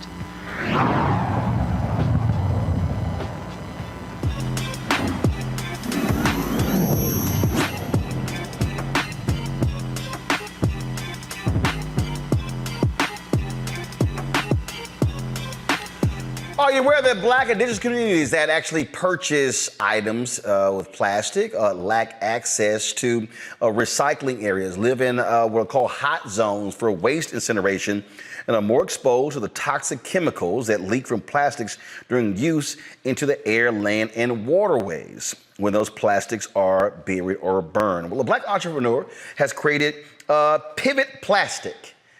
What is Pivet Plastic? Well, the co-founder, Michael Pratt, joins us right now to tell us about this. All right, Michael, glad to have you here. So explain to our folks what Pivet Plastic is. Hey, Roland, thanks for having me back. Pivet Plastic simply is a material that rapidly degrades when it goes into a landfill. Essentially, you mentioned it already earlier, but in general, plastic takes 400 to 500 years to even begin degrading when it's thrown away and when it's sitting in landfill. And so my co-founder Will and I worked on a material that we have called Pivet Plastic that allows plastic to self-cycle. And what we mean by that is simply that if you do not recycle one of a Pivet product made of our plastic, when it enters landfills, it'll rapidly degrade in 3 to 5 years. We've gone and had it third-party tested by a company by the name of Intertech, global testing facility, who've given us the highest level award possible, a Green Leaf Award for our product, because it rapidly degrades in 3 to 5 years. we're meeting consumers where they are. 90% of plastic goes in the landfill anyway. So instead of trying to create a way to change consumer behavior, we've met them where they are so that the product is where you're being green instead of having to make an action to be green. So obviously, there are so many items that are being made using plastic. Have any major companies responded to what you have created and are using your plastic? So we are still in our infancy as a company. I'm self-funded and intending to be that way as a Black-owned company as best possible. We currently work with Target, T-Mobile, Best Buy. We're looking at entering Verizon stores this year as well. So companies are responding to us and giving us the opportunity to get our products in front of consumers. So how long have your plastics, this item been on the market? We've been in the market for about 3 years. I had the fortune of starting the brand, starting the business, and entering the market right before global pandemic, COVID. So that slowed everything down for us in the fact that everyone was sitting at home and not buying or moving. But we've been rapidly growing since then. NPD, which is the largest, they're kind of like the Nielsen for point of sale and what happens in retail, ranked us as the 20th largest case or protective case brand in the market last year. So we're growing rapidly, and it's just a matter of getting more of your audience and others like us into the stores to pick up our product instead of other brands. Questions from the panel. I'll start with you, Joe. Wow, this is a great product. Tell me about what your next frontiers would be in terms of your imagined growth in the next 3 to 5 years. What would you like to grow into if you had your druthers? So, the best place to go is anywhere that there is a one-time use or single use or short life cycle plastic. Right now, the mobile accessories market is multiple billion-dollar market. I'm trying to grow to become a top-tier brand, top 10 brand first. And then from there, the reason we even started with cases is because when you consider everyone on the planet is carrying a phone, what better cheap way to market than to sell a case to you and have you walk around seeing the Pivet name? Then when you see it on something else, you already know who we are. And you're already, I've already done the branding. Rebecca. Sure. Do you have a particular patent on the technology or like utility patent on the technology for this type of plastic? They are patent pending right now, so we are working towards getting that finalized. And then, there are others working in different industries and such. I have over 15 years in the telecommunications industry, so I'm a subject matter expert on the waste and what type of plastic and what type of consumer behaviors that I wanted to go after with coming up with a sustainable solution. So that's why we entered here first. Best network for me, best relationships and such. So yes, we have a patent pending, and once we get to the level we want to here in consumer electronics, we will start moving into other categories and verticals. Robert. Green energy and cleaning up the environment are all the rage right now. Have you reached out to any large industries that are in this sector for additional funding, for partnership, for mentorship, for distribution, et cetera? Because it seems like this is something they should be jumping at. So the answer, that's a pretty complicated answer to provide. So obviously, as we started off, we were looking for support. Again, going through the pandemic, even then when Black Lives Matter kicked off and everyone was saying they were going to support and push Black business more, we've just still found it to be a struggle, to be very honest with you. I've talked to Fortune 500, I've talked to many banks. We've still found it a struggle.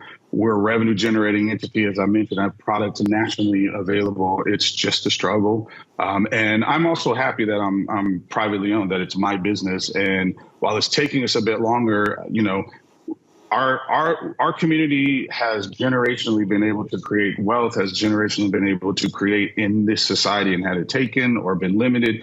I'm trying to build a business in an industry that there aren't many Black-owned companies, and then trying to then use that to help inspire others to do so. So while I would love money from others and I would love to be able to grow faster through the support of other money, I'm kind of happy doing it the way I am right now as well, because it's mine, it's ours, and it's something that I can look to use as an example for others.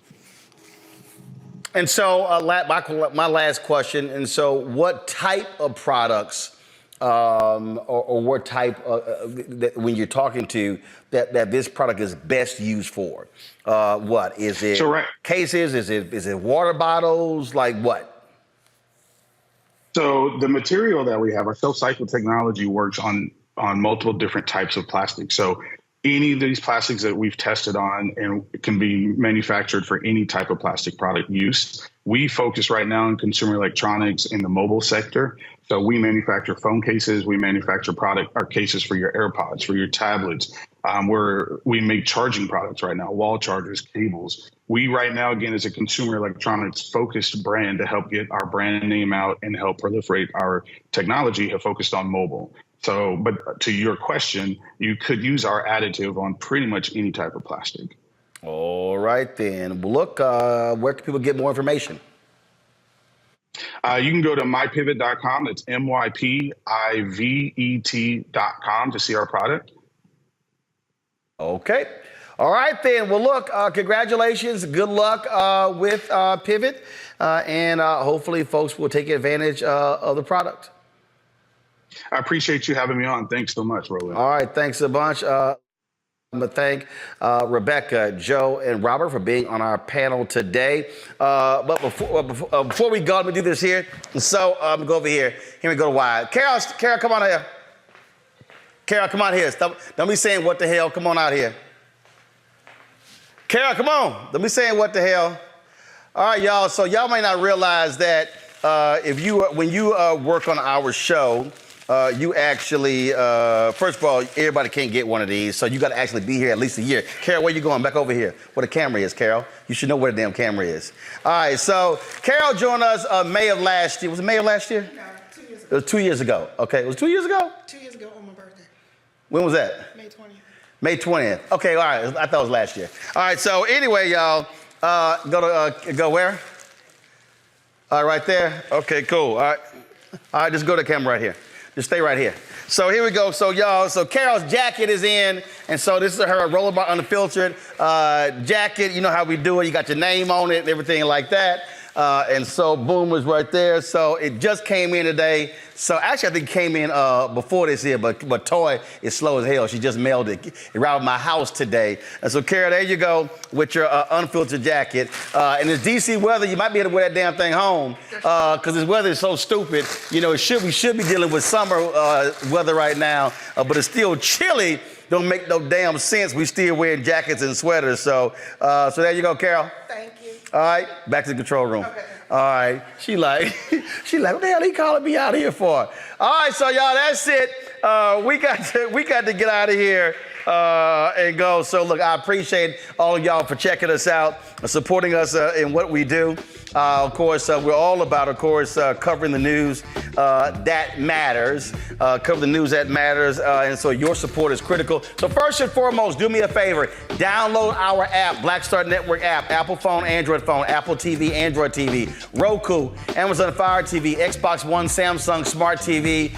You can also support us in what we do by supporting us by watching Amazon News. We're on the Amazon Fire platform. Watch us on the Amazon News. Also, contribute to the Bring the Funk fan club. Your dollars make it possible for us to cover the news, to pay our staff, to pay all the stuff that costs, the studio space, you name it. None of this stuff is free, y'all. And so send your check and money orders, P.O. Box 57196, Washington, D.C. 20037-0196. Cash App, $RM Unfiltered. PayPal's R Martin Unfiltered. Venmo is RM Unfiltered. Zelle, Roland at RolandSMartin.com. Roland at RolandMartinUnfiltered.com. And of course, get the book, White Fear, How the Brownie of America is Making White Folks Lose Their Minds. Available at bookstores nationwide, Amazon, Barnes & Noble, Books A Million, Target. You can also download your copy on Audible. I'll see y'all tomorrow right here on The Blackest Show, out here. Holla! Black Star Network is here. Oh, no punches! I'm real revolutionary right now. Support this man, Black Media. He makes sure that our stories are told. Thank you for being the voice of Black America, Roland. Stay black. I love y'all. All momentum we have now, we have to keep this going. The video looks phenomenal. See, this difference between Black Star Network and black-owned media and something like CNN. You can't be black-owned media and be scared. It's time to be smart. Bring your eyeballs home. You dig? Pull up a chair, take your seat. The Black Tape with me, Dr. Greg Carr, here on the Black Star Network. Every week, we'll take a deeper dive into the world we're living in. Join the conversation only on the Black Star Network. Hi, I'm Dr. Jackie Hood Martin, and I have a question for you. Ever feel as if your life is teetering and the weight and pressure of the world is consistently on your shoulders? Well, let me tell you, living a balanced life isn't easy. Join me each Tuesday on Black Star Network for a Balanced Life with Dr. Jackie. We're all impacted by the culture, whether we know it or not. From politics to music and entertainment, it's a huge part of our lives, and we're going to talk about it every day right here on The Culture with me, Faraji Muhammad, only on the Black Star Network. I'm Deborah Owens, America's Wealth Coach, and my new show, Get Wealthy, focuses on the things that your financial advisor and bank isn't telling you, but you absolutely need to know. So watch Get Wealthy on the Black Star Network.